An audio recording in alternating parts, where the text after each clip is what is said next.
Hello, my name's Julian and this is The Secret Mind. Welcome to January the 7th, 2023. And the reason I'm giving you the date is that I'm going to try something different today, which isn't going to be entirely successful. That is life. I'm going to try and do a news review for you using a magazine that I subscribe to called The Week, which summarizes all the world's news. I first discovered it in America when I was traveling around there. I worked at sea.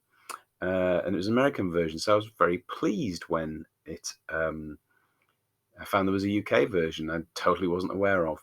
It gives a balanced view because it summarises clips from different editorials, different writers in different newspapers. So I'm going to try and do that, but I've got to work out the tech. So I've looked at the stories I want to sort of briefly comment on and recorded an audio file. I need to put something over the audio file. I don't know what it's going to be yet, but I'm going to close this video file down and put something over it for you to look at while I play the audio file. If I can work it into something, then it may turn into something. Otherwise, it's today's experiment. So hang around. Another picture will appear shortly, probably.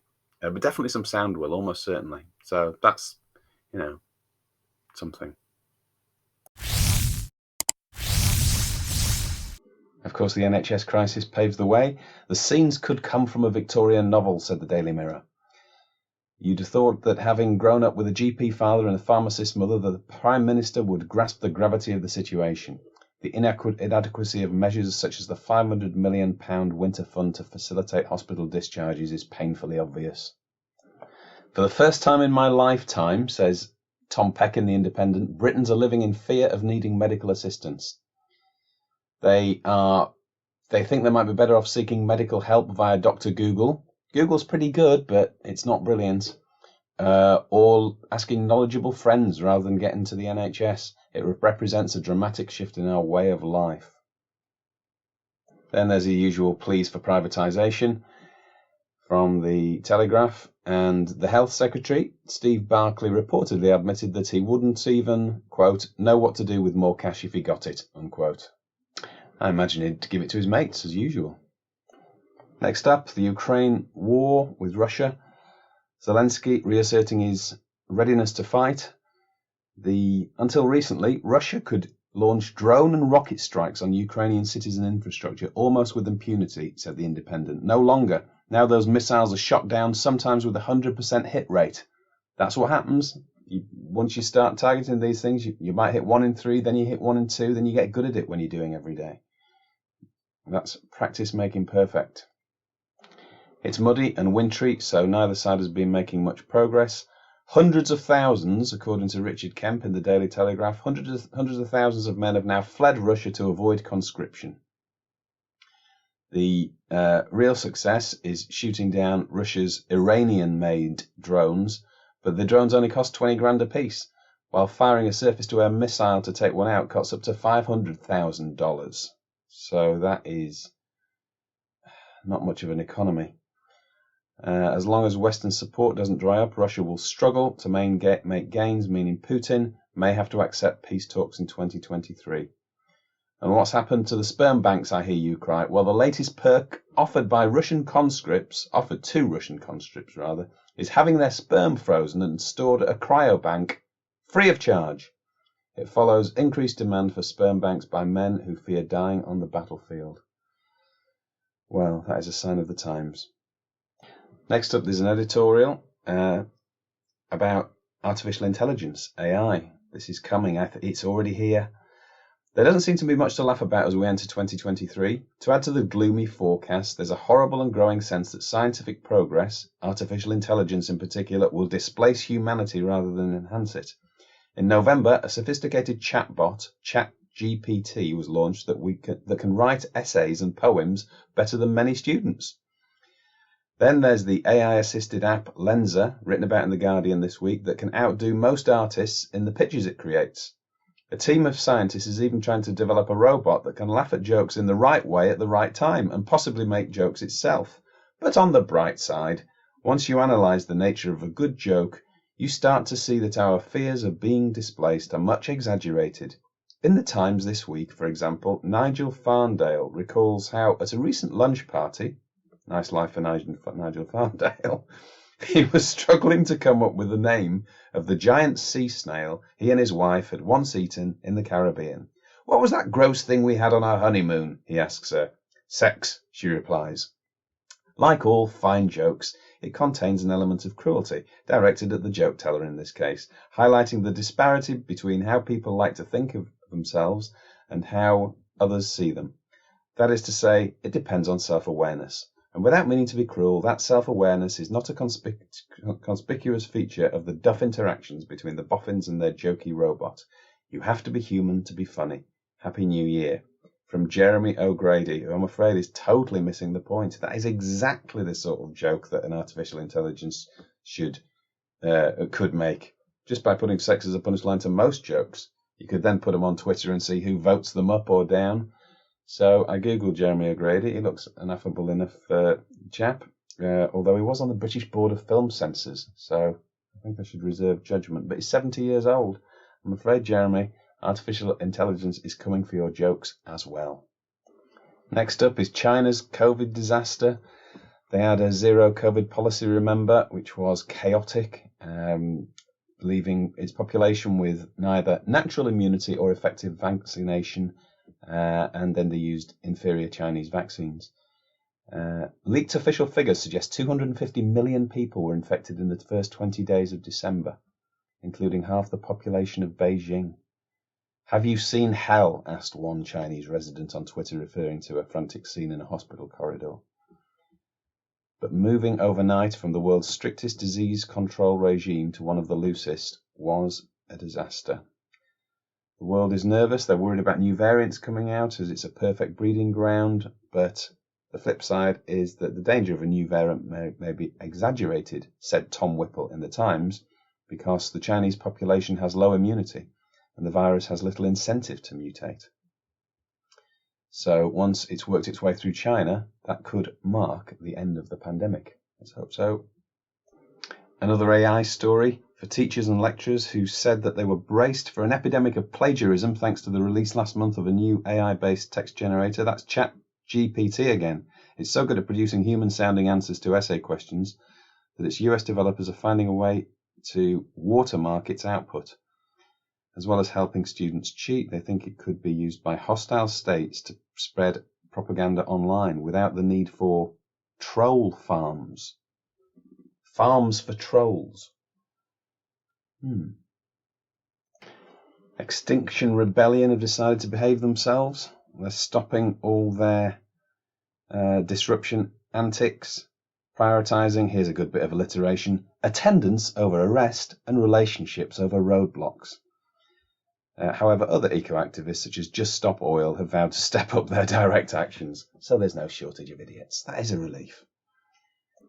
Rishi Sunak's got his genius plan to make everybody do maths up until the age of 18, which will be brilliant, I suppose, if they all become maths teachers, so they can teach all the other people who need to do maths up until the age of 18, until someone changes their mind when they don't need to do that anymore, in which case they'll all be unemployed.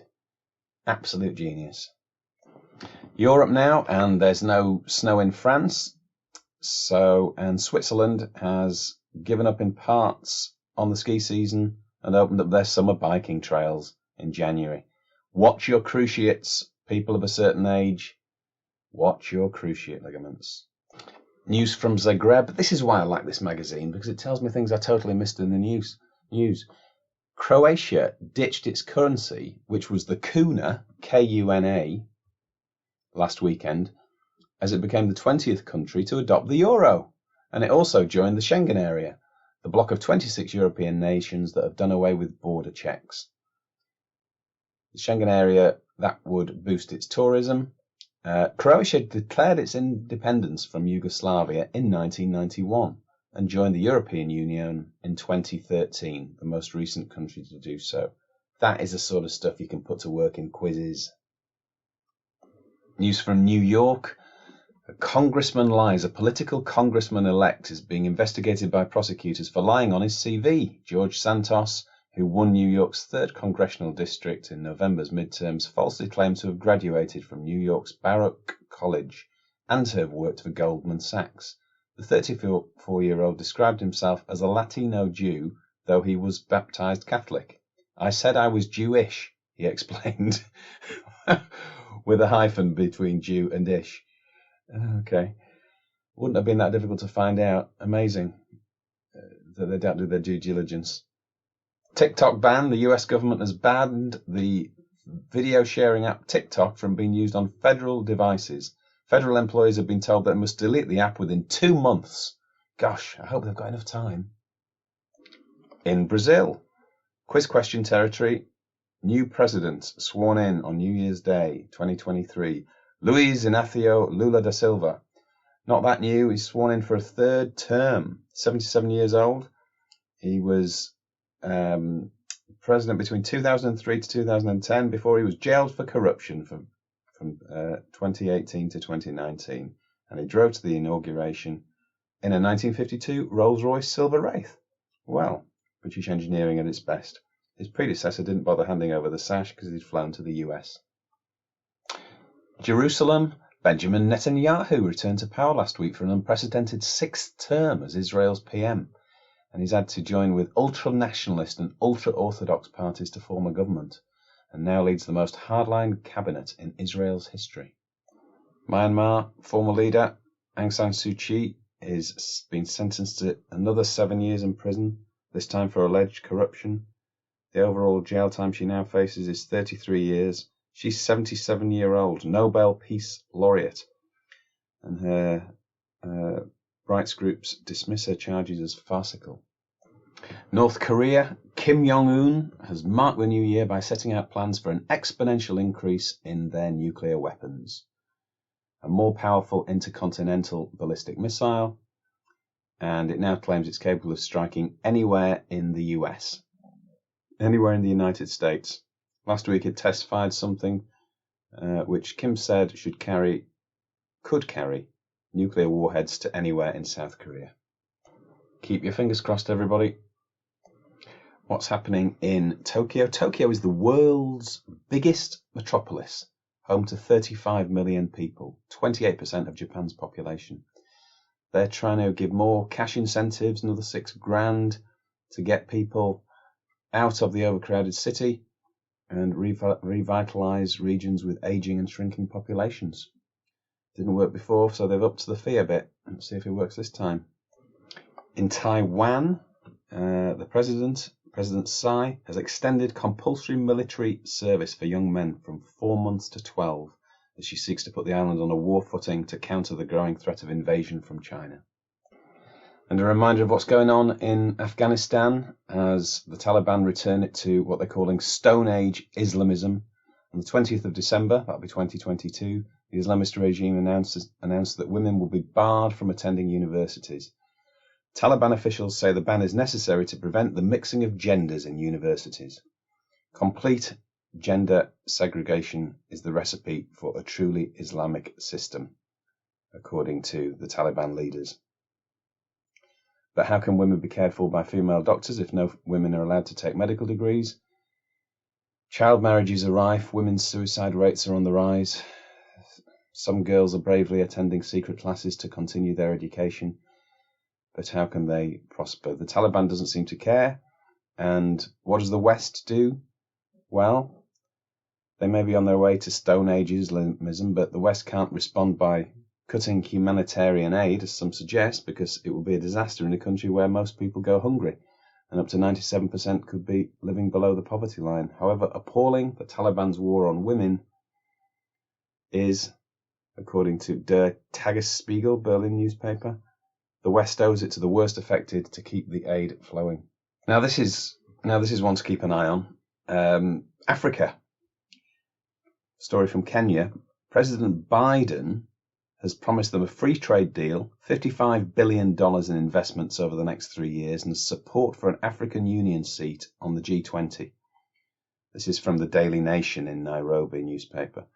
For years, America has neglected the continent. The benign disinterest of Barack Obama giving way to the open disdain of Donald Trump, and this has allowed China to swoop in and become Africa's main trading partner. I've been reading this story in this magazine for years now about, they summarize it here, Beijing hasn't just struck mining deals for crucial minerals, but financed roads and railways and sent in Chinese firms to build them. What's more, Chinese money, unlike American, comes no strings attached. Beijing doesn't pressure African leaders over human rights or democratic backsliding. The good news for Africa, though, is that the competition for its attention needn't be a zero-sum game. As long as the US treats Africa as an autonomous continent with its own dreams and interests, rather than a theatre of geopolitical tussles, there's room for investments from both superpowers. Watch this space. On to the science update. Whales are an important carbon sink. The mammals accumulate carbon in their bodies during their lifetimes.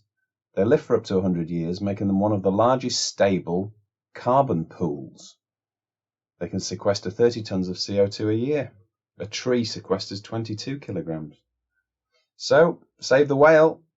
If there's any Japanese listening with their harpoons, please cease and desist. Hens that don't produce males. Around the world, 7 billion male chickens are crushed or gassed each year soon after hatching because they don't lay eggs. But now, this is clever, Israeli scientists have used gene editing to create hens whose eggs don't produce males, raising hopes of putting an end to this slaughter. The modified hens have been gene edited so that when their eggs are exposed to ultraviolet light, any male embryos stop progressing. Good grief. What is KFC going to do for their bargain bucket?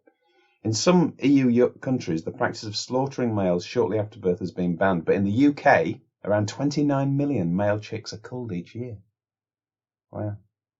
Pollution on the tube. London Underground system is polluted with metal particles small enough to enter the bloodstream. Something called magmamite, M-A-G-H-E-M-I-T-E. High levels of an iron oxide called magmamite. This is from where the wheels and the tracks and the brakes all grind against each other and they're thrown up by the passing trains. So, who's done this? The University of Cambridge went in search of the pollutant looking for causes of respiratory problems and lung cancer in industrial settings. They haven't confirmed if it poses any risk to human health. My take is, it can't be good, can it? And finally, as they say, insects might feel pain. Some have shown behaviours that shows their objection to pain isn't just a reflex. For example, experiments have shown that bumblebees will avoid uncomfortable levels of heat, but if there's extra sugar involved, they'll tolerate the heat to get it.